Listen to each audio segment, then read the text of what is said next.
Hey there, welcome back to 31 Days of Devotion. Here we are back at Mindful Meditation Studio. It's really so great to be back here with everybody for our final 3 days together, you guys.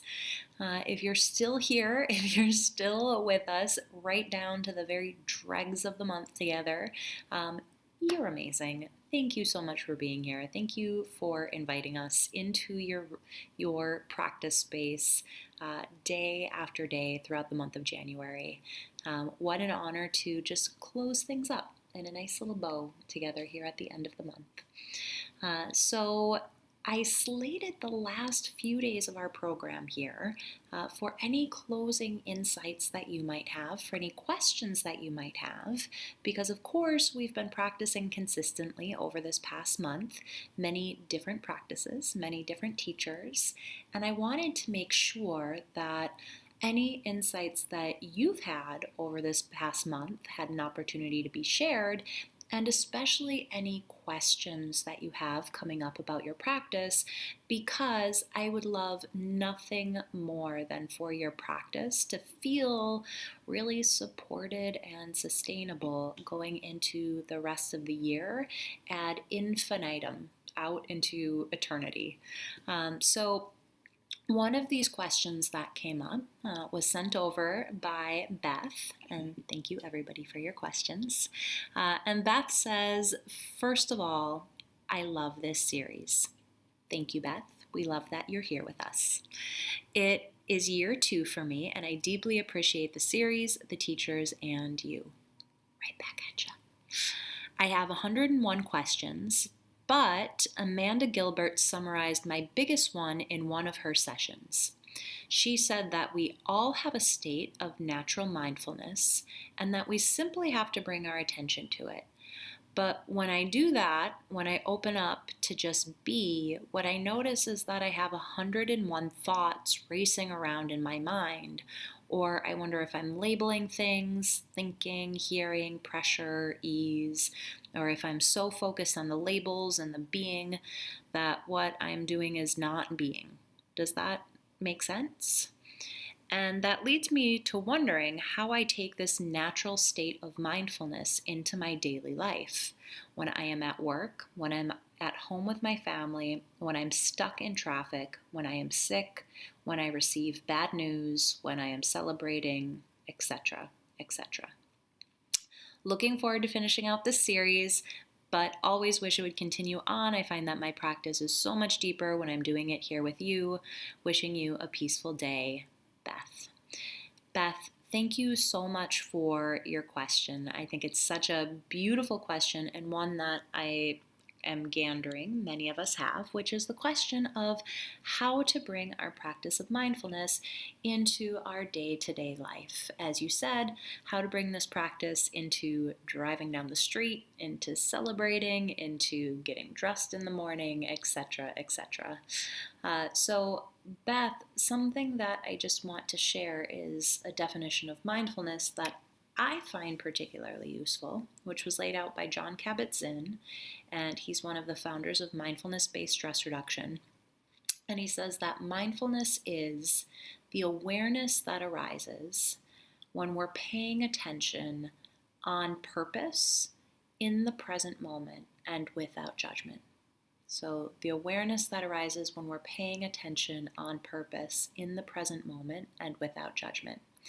And this definition does 2 things for me. First, it highlights, as Amanda said, that mindfulness is a natural state that we all have just by virtue of being human. It's the awareness that organically arises when certain conditions are met. And one of those conditions is the conditions of being non-judgmental. So non-judgment, I like to think of as being able to separate our experience from our story about our experience, or the judgment statements that we're placing on our experience, such as yummy, this is a great experience, or icky, this is a really uncomfortable experience. And just being able to come back to the raw material itself. So we're receiving raw material all day long, and it usually comes through our senses. The raw material of the sound of the room, the raw material of the weight of the body, the raw material of our thoughts passing through. But the very next thing that tends to happen once we've received that raw material is that we immediately make it mean something, right? Which is where the judgment piece comes in. It's the story or the overlay that we put on the raw material itself. So a big part of bringing this practice into our daily life is to notice if we can just be with the raw material, the feeling in the body, the sound of the room, the speed of our thoughts, without then immediately making it mean anything about us, or having to figure it out, or doing anything with it. It's really just the noticing piece of, oh, I'm washing the dishes. I feel the viscosity of the suds against my hand. I feel the smoothness of the porcelain plate. I feel the warmth of the water against my skin. That's it. Something that I tend to do in moments of bringing mindfulness into my day-to-day life is really just to remind myself, this is it. This is it. This is the only thing that's happening. And it's with that reminder of, this is it, that it tends to cut through a lot of my expectations of what that moment should be, a lot of the future thinking, a lot of the thoughts that kind of pile up on top of the bare, raw experience, and bring me back to just this. It's just my body here in space. It's just the sound of New York City on the street. It's just the sound of my own voice in this room. It's the tingle in my leg. It's the thought that just floated past. So moment by moment, this is it. This is the only thing that's happening. So Beth, I hope that is a helpful answer. We are going to move that directly into practice today by practicing just seeing if we can be with the raw essential material of our moment-to-moment experience. So again, this is it. We don't have to manufacture anything. We don't have to make it different. We don't have to stick our fingers in it and rearrange it in any way, shape, or form. We can just notice what's happening and come back to the realization, this is it. So with that said, taking a moment just to decide on our seat, wherever we happen to be. And again, just taking a moment to locate our gaze. Perhaps for today's practice, it's working with eyes open. Eyes open practice is very sobering. It very quickly brings us back to the realization that this is it. We're just here in this room with our breath. So letting the gaze fall down to the floor, 3 to 5 feet in front of us, hazy, unfocused.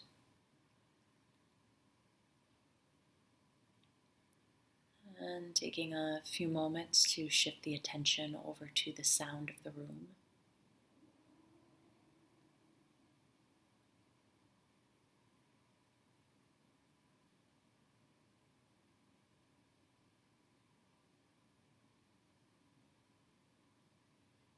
And just receiving the sound of the space that we're in. And if we find ourselves thinking here, no big deal. Just continuing to anchor ourselves back in the sensation of sound, the act of receiving sound.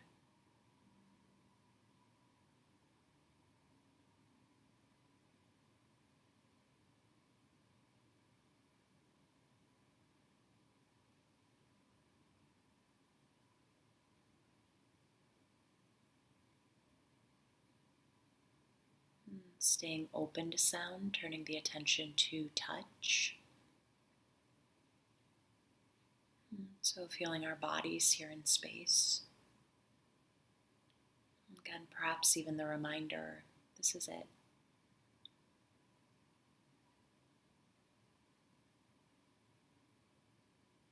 Just this.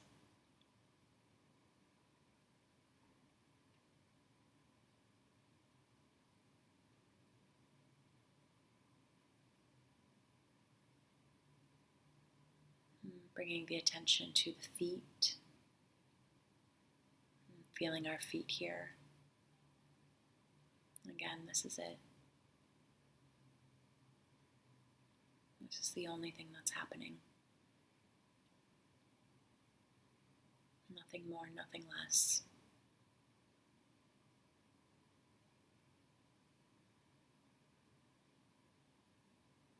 Grazing the attention across the shin bones, through the kneecaps, and feeling the thighs, feeling where our sit bones make contact. Moving the attention to the belly, chest, and establishing contact with the body, breathing.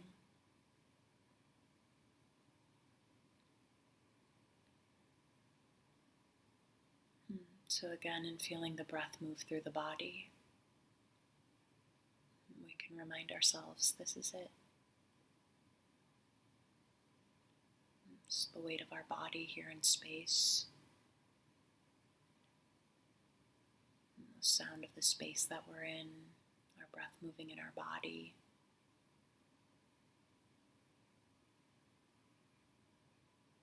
We don't need to make anything of it. We're just experiencing it directly. It's the raw material. This is it.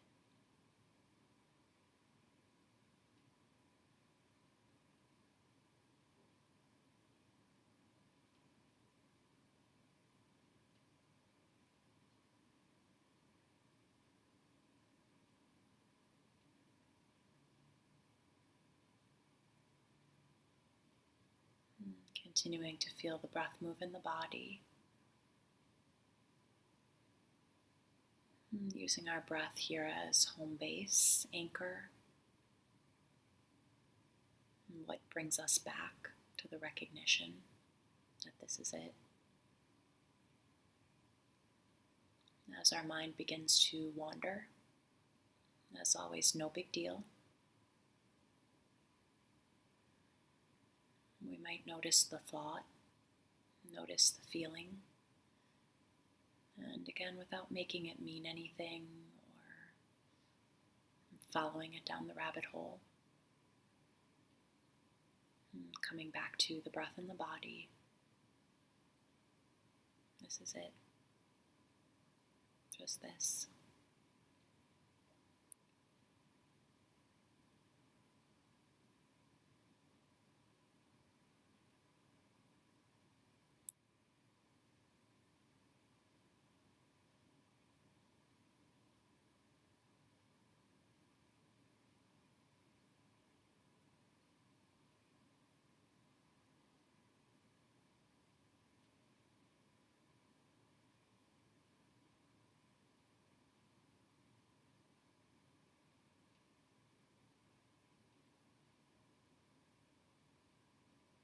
There's something so exceedingly simple about this practice that it can be almost mind-boggling. It's a type of simplicity that I don't think many of us are used to experiencing. Definitely not in our modern world. And we're just continuing to come back to the raw material, our direct experience, over and over again.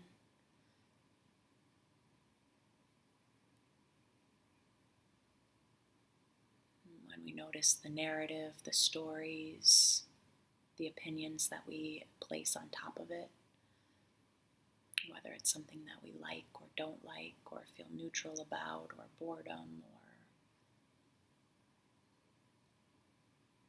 seeing if we can acknowledge that and just come back. This is it. This is the only thing that's happening.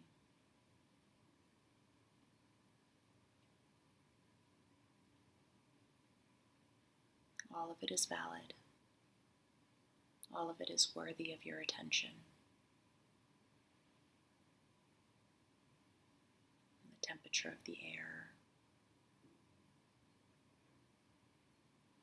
the pressure of the body against the floor, the chair.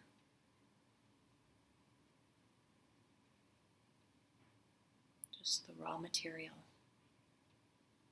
This is it. We get to rest here.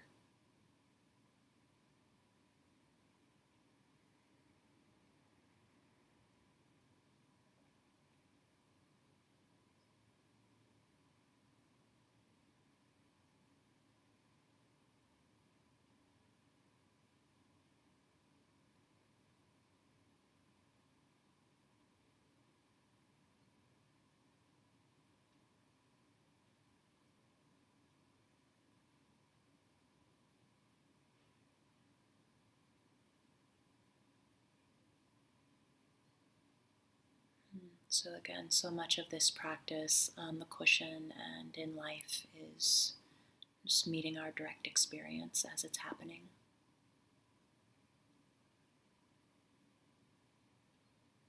Meeting our experience in a moment-to-moment way.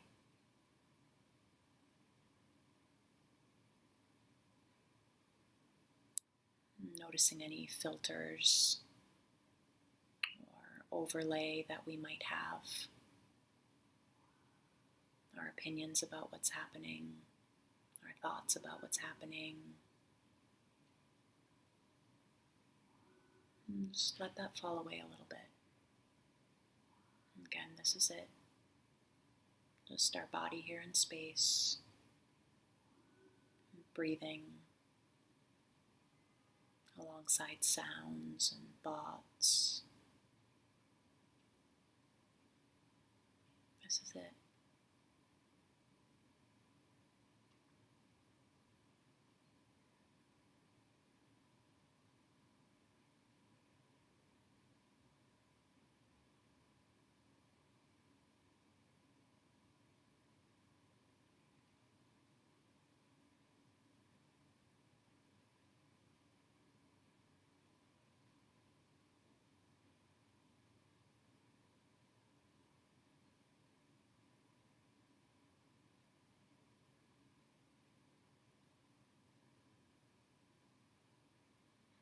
And again, feeling the body breathe. And seeing if you can let some of that narrative go. It's just this. This is the only thing that's happening.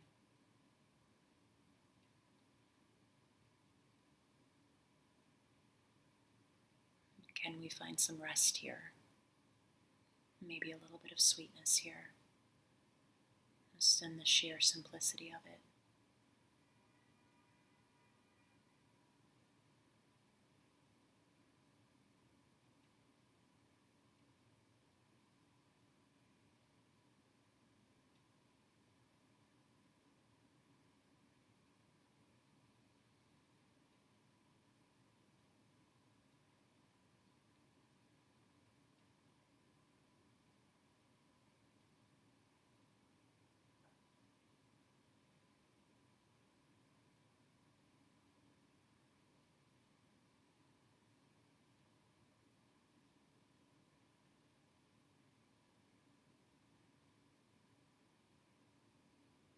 And then in our final few moments of practice here,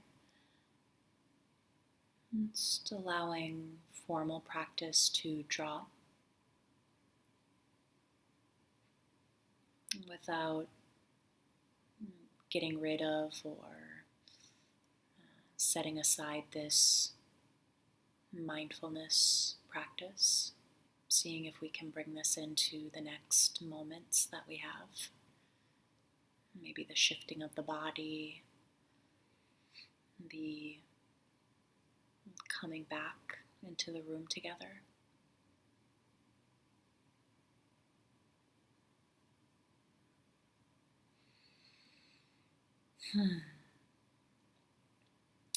So, one thing that comes to mind that might be useful here as an instruction is Thich Nhat Hanh frequently writes about meditation practice or the practice of meditation being a sense of knowing what we're doing in a moment to moment way.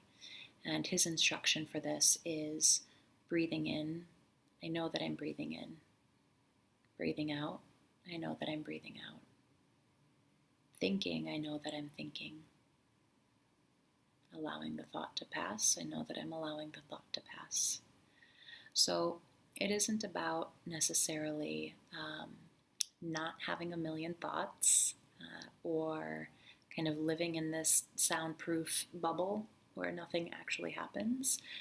But Beth, as you said, and I think this is the beautiful aspect of your question, how do we bring this into our moment-to-moment experiences?